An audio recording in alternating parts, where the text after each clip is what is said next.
Assalamualaikum warahmatullahi wabarakatuh. Perkenalkan, nama saya Muhammad Iqbal Pranagung dengan NIM 19323013. Baiklah, saya akan menjelaskan materi saya tentang self-compacting constraint. Self-compacting constraint adalah suatu beton yang ketika masih segar mampu mengalir melalui tulangan dan seluruh ruang yang ada dalam cetakan secara ada bantuan manual atau maupun getaran. Secara umum, SCC merupakan varian beton yang memiliki tingkat derajat workability yang tinggi dan memiliki kekuatan awal yang tinggi, sehingga membutuhkan faktor air semen yang rendah. Untuk mendapatkan campuran beton yang tingkat workability yang tinggi dan kekuatan awal yang tinggi, ada beberapa hal yang perlu diperhatikan. Yang pertama, agregat kasarnya dibatasi, tidak melebihi 50% dari campuran beton. Pembatasan agregat halus tidak melebihi 40% dari volume beton. Menggunakan super plasticizer pada campuran beton untuk tingkat workability yang lebih tinggi. Ditambahkan bahan pengisi campuran beton antara fly ash dan silica fume untuk menggantikan komposisi semen. Sifat-sifat SCC. Sifat bahan penyusun beton SCC merupakan agregat halus, tiling, agregat kasar. Sifat bahannya yaitu berat jenis SSD, berat jenis semu, berat isi lepas, berat isi padat, penyerapan air, kadar air, finesse fondulus dan analisa ayak, dan kadar lumpur. Metode penelitian pembuatan SCC. Pada metode penelitiannya ada 5 tahap. Tahap pertama yaitu penyediaan bahan dan alat. Selanjutnya tahap kedua itu pemeriksaan bahan. Pada tahap ini pengujian terhadap bahan dasar beton yaitu agregat halus dan agregat kasar dengan pemeriksaan berat jenis secara visual. Kemudian tahap ketiga yaitu perencanaan pembuatan bahan uji. Pada tahap ini dilakukan perencanaan campuran mix design menggunakan metode ICE dengan FC-nya 55 MPa. Untuk pembuatan adukan beton menggunakan fly ash, kadar fly ash-nya yaitu 50% sebagai pengganti berat semen. Super plasticizer-nya sebanyak 1,5% dari berat semen. Nilai fast-nya sebesar 0,35. Tahap selanjutnya ke tahap keempat adalah pengujian benda uji. Pada tahap ini dilakukan pengujian karakteristik mekanik dari beton berupa uji tekan dan turun serapan air menurut perhitungan SNI dan ASTM. Tahap terakhir itu analisa dan pembahasan. Pada tahap ini diperoleh dari hasil pengujian dan analisis data.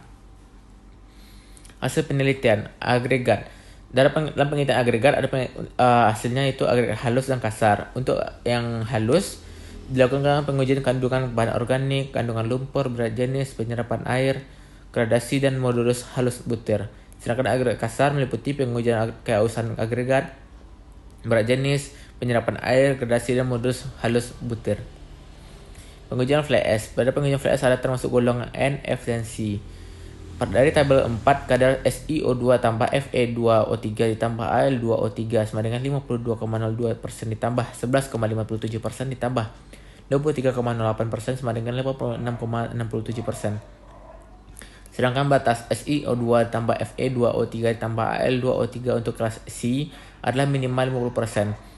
Dan batas SiO2 ditambah Fe2O3 ditambah Al2O3 untuk kelas F dan N adalah 70%.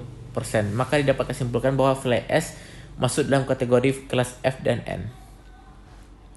Proporsi campuran beton SCC menggunakan metode ICE yaitu American Constraint Institute. Dalam proporsi campuran beton SCC menggunakan faktor air semen pada beton normal. Namun pada saat pengecoran menggunakan kadar air yang semen kurang dari 0,4 untuk menghindari terjadinya segregasi. Pada penelitian dilakukan percobaan uji slump flow dengan rencana faktor air semen awal 0,35 untuk mendapatkan nilai slump flow pada beton SCC. Didapat faktor air semen sebesar 0,38. Menurut Rainer Randers pada tahun 2006 bahwa beton SCC menggunakan faktor air semen kurang dari 0,4 sehingga proporsi campuran beton SCC pada penelitian ini memenuhi syarat. Hasil pengujian slump. Pengujian slump flow dilakukan untuk menguji workabilitas dari adukan beton, yaitu ada B1 beton SCC tanpa fly ash dan B2 menggunakan fly ash 50% dan D diameter. Dari hasil data tersebut slump flow dapat dicapai pada adukan tanpa penggunaan fly ash memiliki nilai yang berbeda dan penambahan fly ash 50%.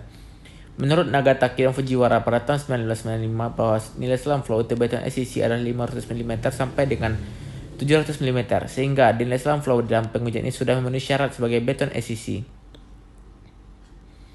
Hasil pengujian kuat tekan beton. Pengujian kuat tekan beton dilakukan setelah perawatan dengan waktu yang diinginkan, yaitu 28 dan 56 hari, di mana kuat tekan didapat dari beban maksimal yang diterima beton dibagi dengan los penampang pada uji silinder.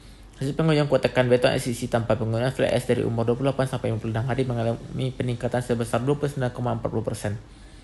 Nilai kuat tekan beton SEC dengan menggunakan fly ash dari umur 28 sampai 56 hari juga mengalami peningkatan sampai dengan 81,21%. Hal ini sesuai penelitian Limantara dan Sugiarto pada tahun 2010 bahwa penggunaan fly ash dengan flow lebih dari 50% mengalami peningkatan kekuatan dari antara 7 sampai 90 hari. Hasil pengujian kuat lentur balok beton.